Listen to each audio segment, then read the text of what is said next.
classes because it's different than all the other heavy technical courses. Anyways, okay, so I gave this talk a year ago and a lot has changed since then, but the underlying message is the same, so hope you enjoy it.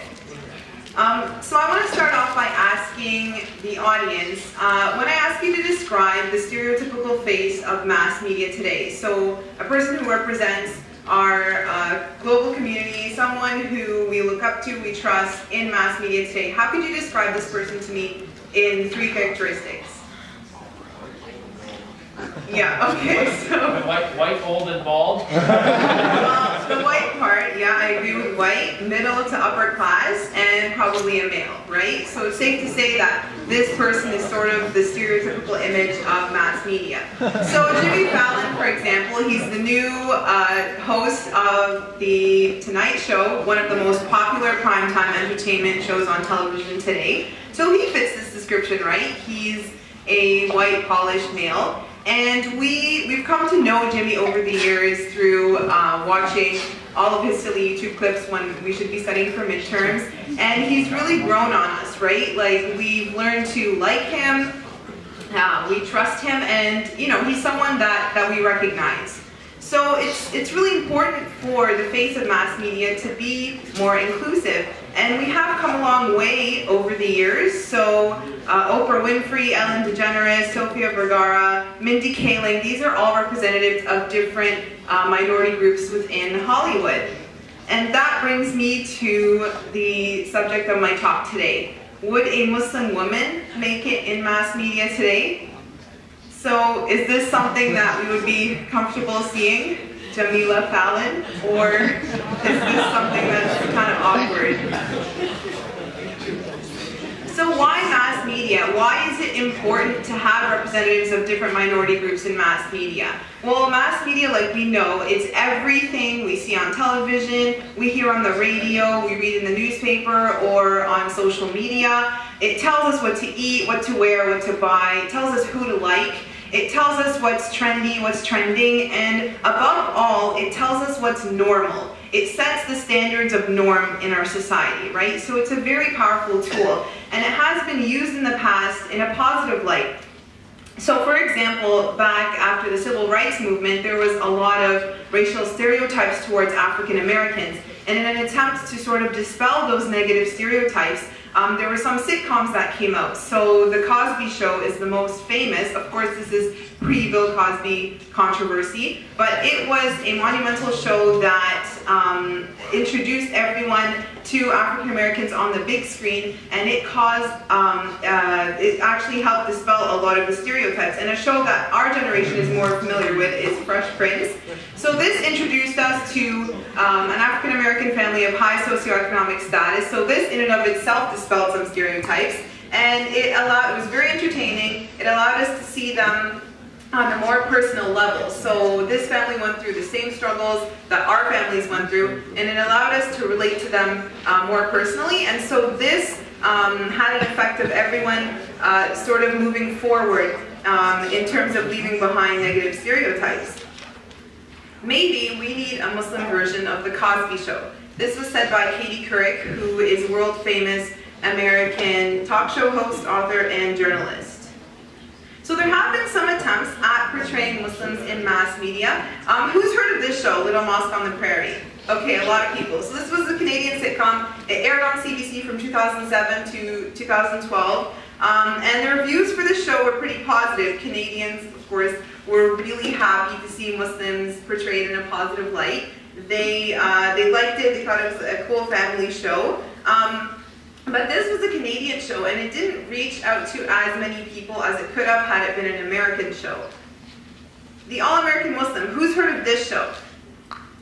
Okay, only one person. So this was a reality show that aired on TLC in November 2011, and it followed 5 Muslim families in Dearborn, Michigan, which is actually one of the most heavily populated areas in the States with Muslims. So it showed the Muslims doing regular things like being a police officer, being on the football team, and just being a regular family. And this show got crazy backlash. People were so uncomfortable with the idea of having to reevaluate their thoughts about Muslims.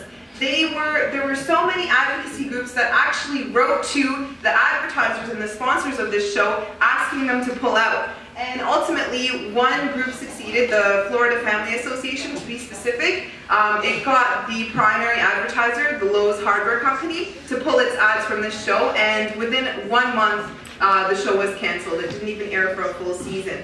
So it's really interesting how there was a lot of resistance because people were just uncomfortable with the idea of accepting that you could possibly be both American and Muslim. So why is this? Why was there a lot of resistance? Well, according to a Pew poll that I found that was taken in September 2014, 47% of Americans view Islam as a religion of violence. I haven't been able to find an updated poll, but I'm pretty sure it's at like 98% now, given recent events. And why is this? Well, when you turn on the TV, or Google, or even go watch Oscar-nominated movies in the theater, the main thing that you see being perpetuated over and over again is that all Muslims are terrorists, women oppressors, or they're just angry and rude and like mad for no apparent reason, like this guy.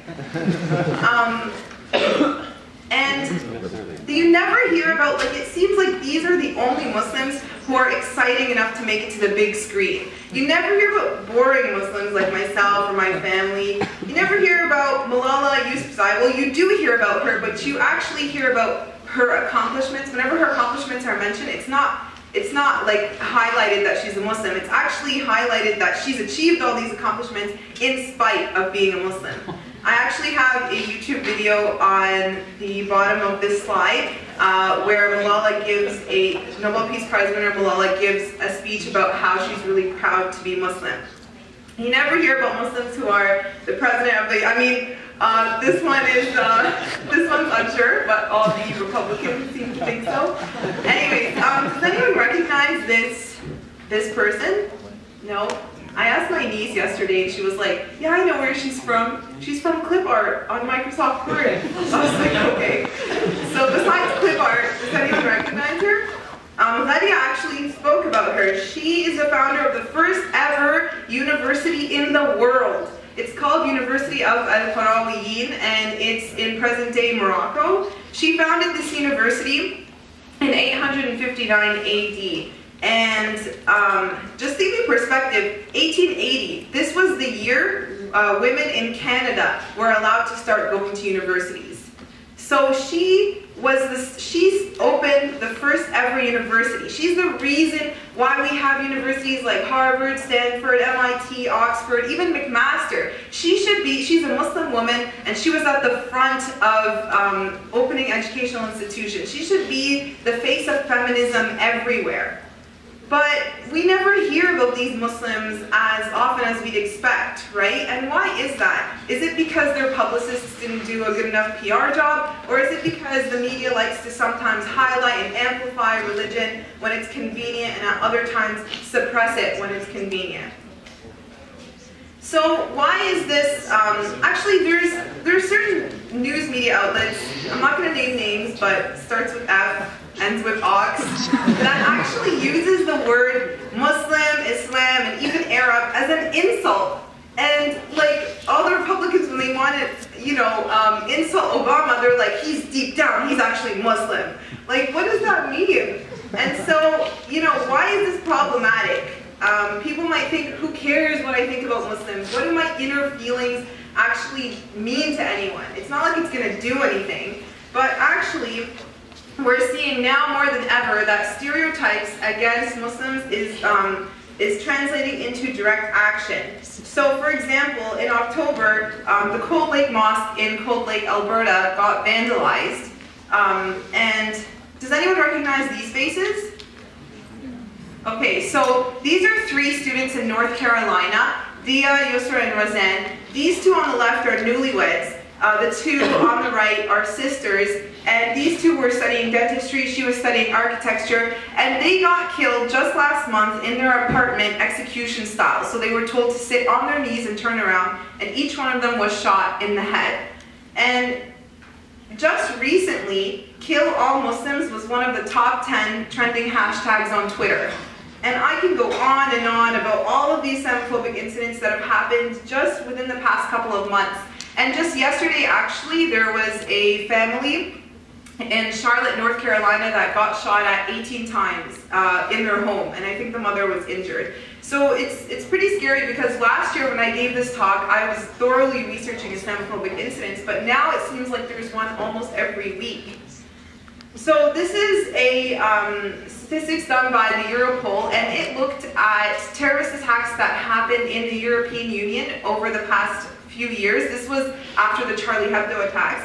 So it was looking at terrorist attacks, and terrorist attacks by definition means an attack that's done on unarmed individuals or a group of people done by someone who doesn't know them and obviously just wants to harm or kill them. So it looked at all of the terrorist attacks that have been done in the European Union, and it found that less than 2%, so that little blue part on the top there, were actually religiously motivated. Everything else was non-religious, but it seems like this 2% is always what's being repeated over and over again in the media.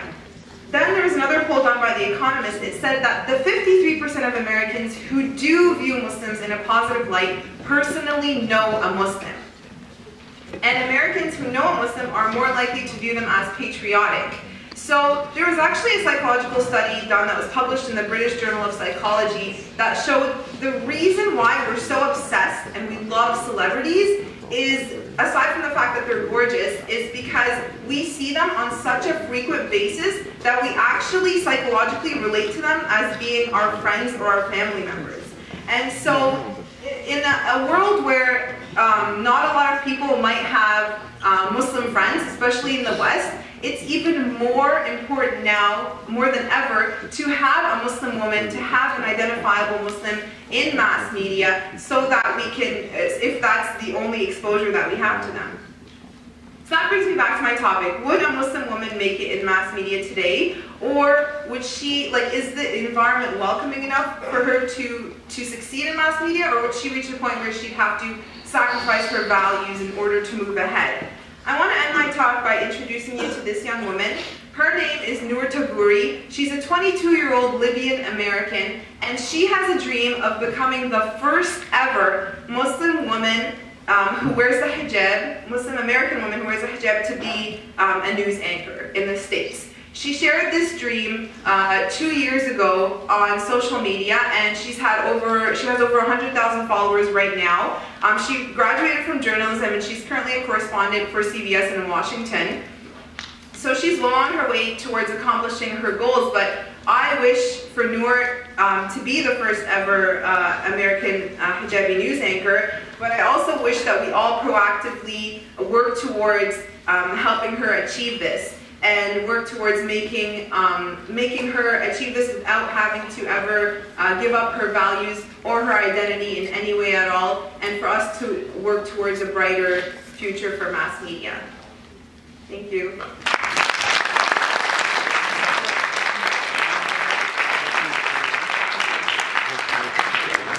Thanks, solid questions? Yeah, Ben. You brought up an interesting parallel between the Canadian TV show and the American TV show. One succeeded and one didn't. So I guess kind of like a two-part question. Do you think that it succeeded or not succeeded because of different acceptance levels in the different countries? And then I guess depending on that answer, do you think that some of these unfortunate stereotypes exist because even our media in Canada is primarily dominated by American media? Well, to answer the question about, Little Mosque on the Prairie was received a lot more, it was a lot more welcomed here.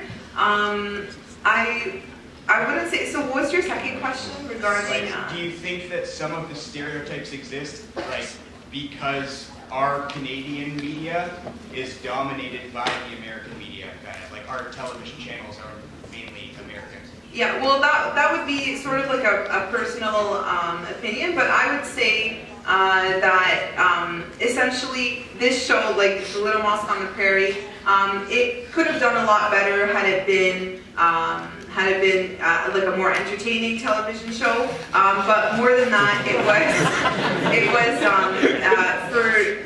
it didn't reach as many people people as it could have had it been an American show, and so that's sort of what we're looking towards, since like you said, American media sort of dominates everywhere. So that's essentially, I mean, like, American pop culture is one of the most exported goods, like, all around the world, right? So that's essentially, I think the most resistance came from the American show because it reached out to a lot more people, and because perhaps there are more stereotypes in certain areas. That's probably what I would assume.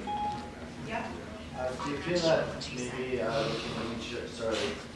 the Canadian show was more of a comedy compared to the connection made to a more of a reality show? Do you not think that connection was unprecedented due to the fact that they're two different genres? I don't know, because there's reality shows like Jersey Shore and like the Kardashians that do so well. And actually, the show on the season premiere, there was 1.7 million viewers. So I think it was attracting people. Like, it wasn't that it wasn't getting ratings. It was just that there was so much resistance, and Lowe's, when they pulled out, their statement was because they didn't want to upset like their customers and their I guess like the people who like support their business. Thank you. Thank you.